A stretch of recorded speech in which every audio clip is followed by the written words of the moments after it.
Welcome back to Strong's Garage. Hey, you got Matt, Jim here. And today we're going to do a little shop tour. Yeah, show you the goings on around here. It's been very busy around the shop and there's some interesting projects, so we thought we'd just give you the 411 on what we're doing and then we'll show you where we're heading. Oh yeah, exactly. Yeah, no, there's been a lot of neat stuff coming through and sadly leaving today, so we'll strike while the iron's hot. That's the one. I want to say a big thank you to all the patrons for sticking by. Thanks to all the viewers on YouTube for liking, subscribing, sharing, and commenting. Oh yeah, yeah, it's a real, real humbling to see how much people like watching us. Yeah, which is something because we're just doing our thing. So we've been steady at it, so we'll bring you in, give you a quick overview of what we've been up to. The first stop on our tour is this 1925 Model T Coupe. Yeah, beautiful little thing in black. It was restored probably, I don't know, 30 years ago maybe, and sat for a long time, and the couple that has it now are really nice people.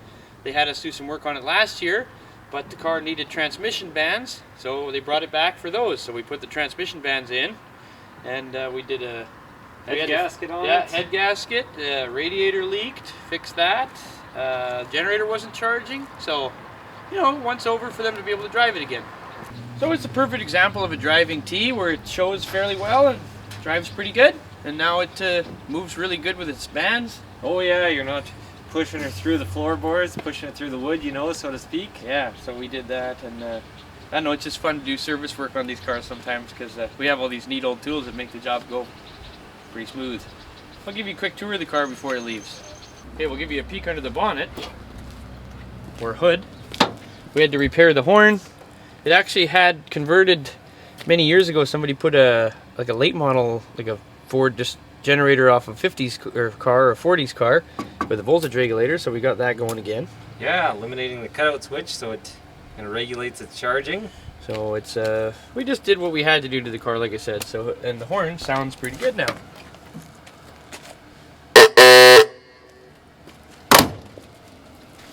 Yeah, so basically they took the early cars usually have the coils inside the the cab, and years ago they took this coil box off and they put the late model coil box on, which is fine. It's got a timer that's called a New Day, which is a good style timer, and overall just a pretty clean, nice driver car. Yeah, really fun. Don't worry about, you know, rock chips. That's right. And these early cars are so neat. Sort of tulip body where they have fenders dangling, and then any body just fits inside of these. Give you a little tour of the innards. It's got a pretty nice old repop interior. That's the early style gauge. It's got a speedometer, which he wants to fix this winter. Nickel plated steering wheel. It's pretty nice, original, and the horn button. Right, very nice trimmings in here. And everything's all wood and wool and. Well, we got to give people a kick out of this here. This is pretty interesting. This is the most gear reduced window crank. If you've never cranked down the window on one of these, I'll just give you the full effect here. Crank her down, Matt. You don't want to get in a hurry at the drive-through with this baby. Oh yeah, you really finesse it. Dial in your window level. Yeah, and then the back ones are neat too because they have this little strap that lets them just fall down.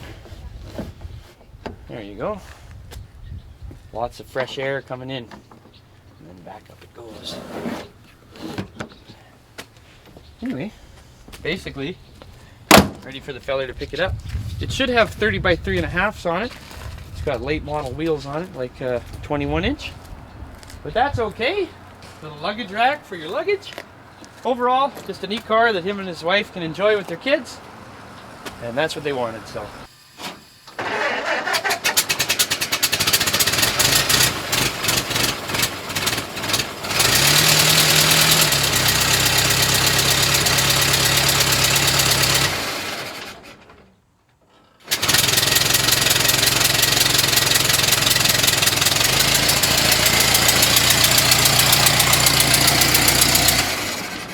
Okay, this car seems to hot start pretty good. That's this trick here where you just lift the lever.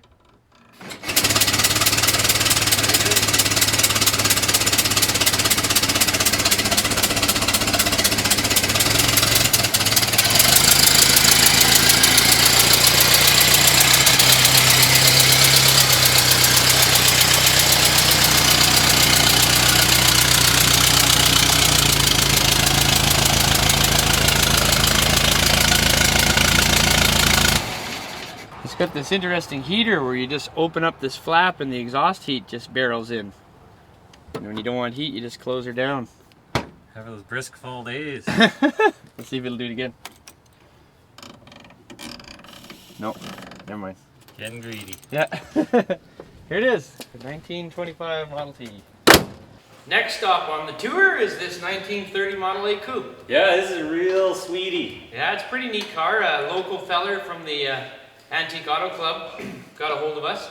And this car had the venerable Model A rear main oil leak. Oh yeah. Which is very common. Quite a vexing problem, yeah. It can be. And I'll say this. The number one cause of that problem, if you have a Model A Ford and the rear main leaks, is because the bearing clearance is too great in the back bearing.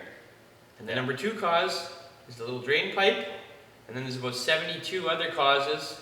Another common cause is crankcase ventilation Oh too. yes, yeah, that's another one. But this one was out of spec, the drain pipe was buggered, so it was a double wham, and I had to have the oil pan out about 4 times to get it sorted finally. But we won.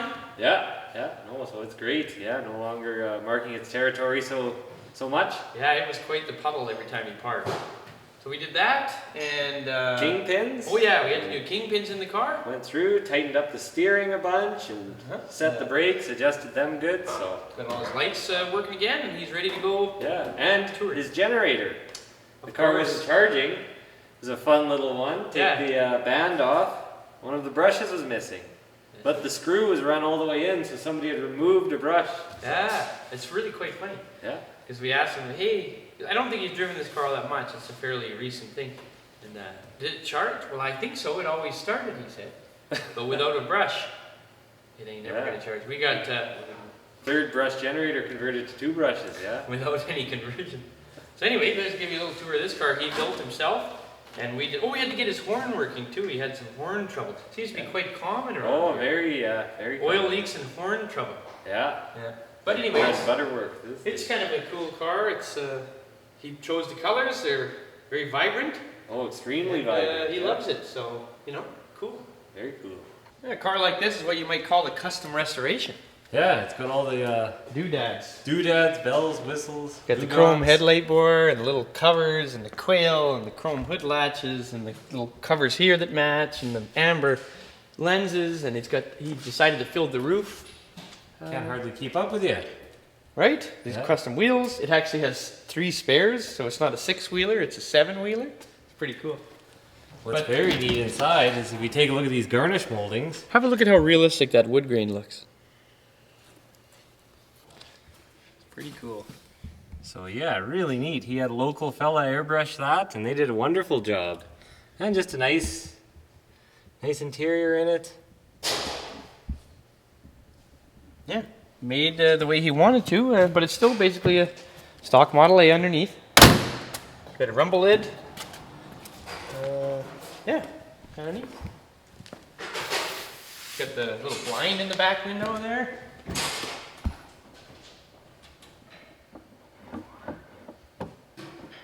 Next stop on the little tour is this 32 Ford pickup that we've been working on. Yeah, real sweetheart. Yeah, it's a truck that came to us in pieces, and between us and Alex, we've assembled it into a pickup truck. It's almost finished, and we'll do a full feature on it once it's almost finished, and we'll do a full feature on it once it is finished. But this is the one that we had the video of the 2 chassis side by side, is the chassis that went under this truck. We didn't do any of the painting of the bodywork. The customer had that done, but we did do the mechanical. Oh yeah. Yeah, and it's a really nice driving 32 Ford truck with 32 Ford V8, steering box, rear end, transmission, brakes, intake, carburetor. yeah, everything except the old 35 Ford wire wheels that are on it. But it's very nice. We're very happy to be finished it, and the customer will be happy to get it. Doug's great, and he's looking forward to cruising. Yeah, it'll be wonderful. Boy, does it ever drive nice. Oh yeah, it's a good driving pickup. I'd like to keep her around for a shop truck, Got a pretty good sounding horn on it too.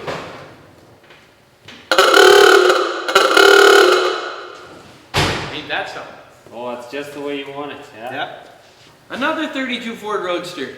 Yeah, they never end. Seems to be all we work on is 32 Fords. This is our friend James's car.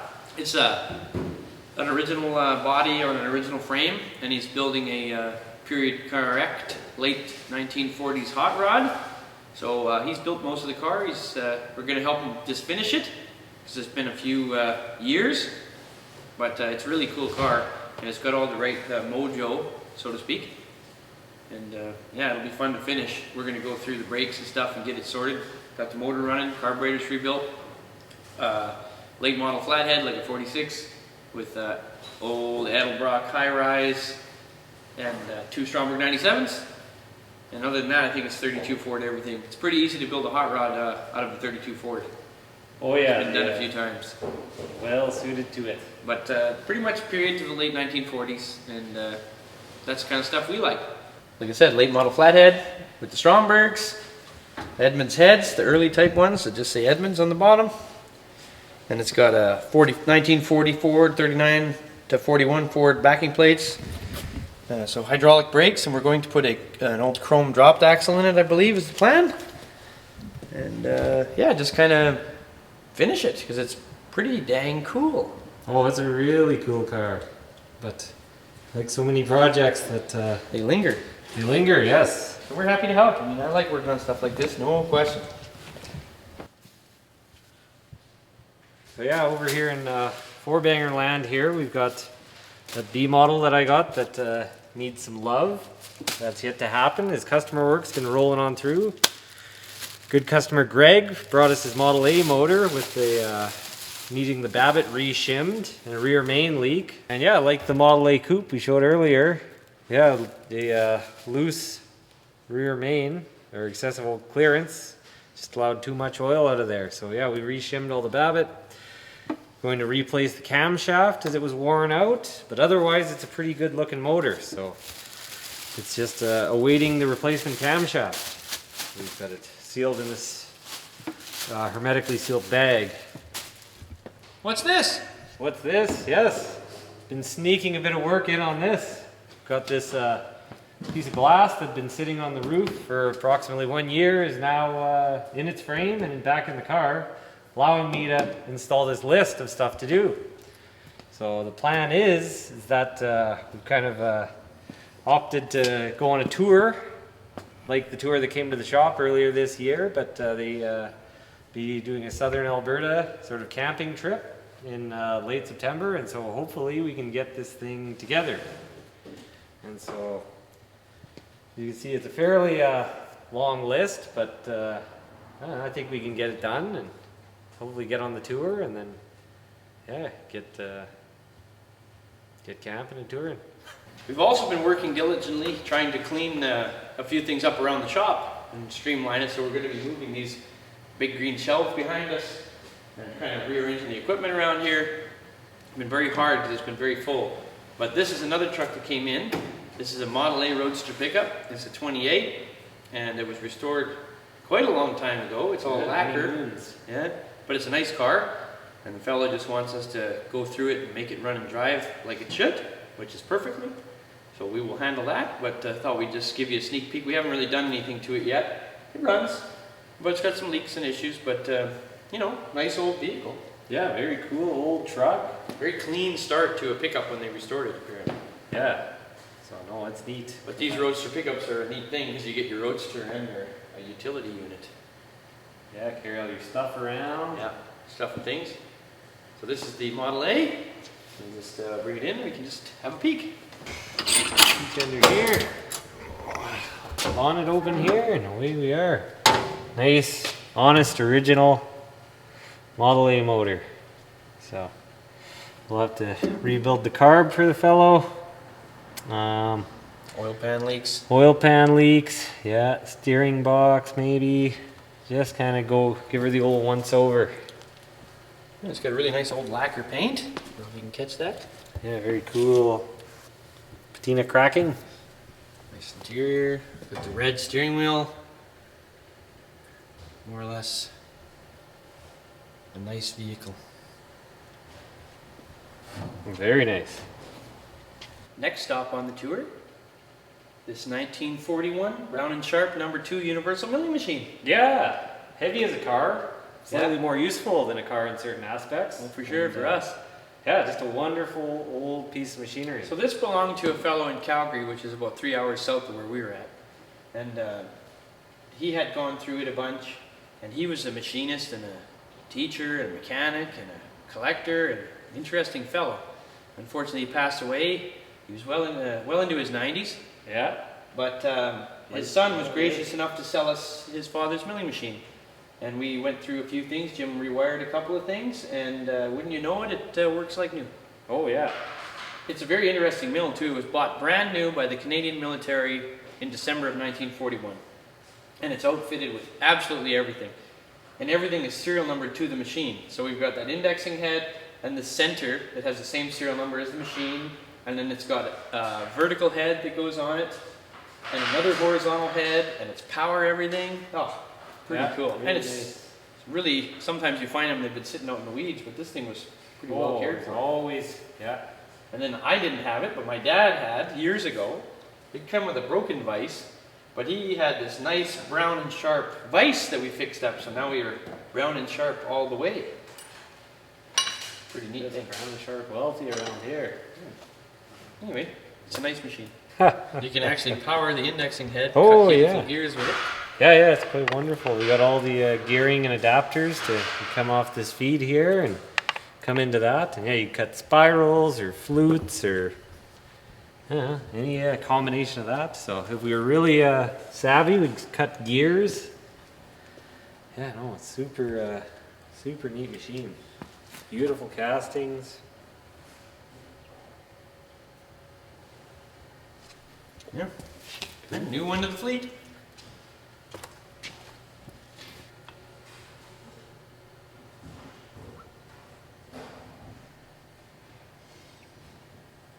We get asked a lot on the channel if we do Babbitt work, and we do, because all these cars are Babbitt. Babbitt connecting rods, and Babbitt main bearings. We've done all kinds of crazy engines, made special molds. And our friend Derek helps us. He's got us some of these Model A stuff, and with the machining and stuff that we do, and he does some of the pouring for us. Here's some Babbitt sitting on the table. Just got it in. That's what it looks like, the little ingots when you get it. Yeah, grade 11, which is as close as you can get to old Ford spec. I think it's almost identical. Yeah, which is 86% tin, 7% copper, 7% antimony. Here's the smelter we just unearthed. Yeah, wonderful propane powered machine. So got our ladles here. There's a tinning pot and a pouring one, and yeah, so it's really quite a nice piece. Real heavy duty. So, notice by these chips here, this stuff's not just here for show. We've procured this beautiful Tobin Art TA14 line borer, which are kind of a specialized machine. They'll line bore anything, but it's all fixtured up for A's and B's. And yeah, no, we've been actually quite busy with it, which is good. And no, it's a real game changer being able to do it all in-house. This here, your patron probably recognize. It's a Simplicity rod lathe. So for connecting rods, it's quite a wonderful machine. Don't really have a sample rod, but yeah, no. Rod gets clamped in here by the bolts, supported on a pin, and then yeah, just cut, and it's got power feed. And just works a treat. We restored this piece of equipment to get it accurate. Yeah, and it's yeah, now we've got a feel for it, and yeah, it cuts wonderfully. If you haven't watched the latest video we made about the Model T Ford racers, you might want to check it out, because next weekend, right here in Bruderheim, Alberta, we're hosting our 5th annual Model T Ford races, which is a lot of fun. Oh, there, yeah, just thrills, spills, chills, and all of that. Things in between. Car shows, there's a petting zoo, there's everything. So we have a little Facebook page called Alberta T Racing. If you want to look at it, you can follow along and see what's going on. But if you're in the area, plan on attending. And if you can't make it this year, plan on coming next year. Yeah. So we'll see you out on the racetrack.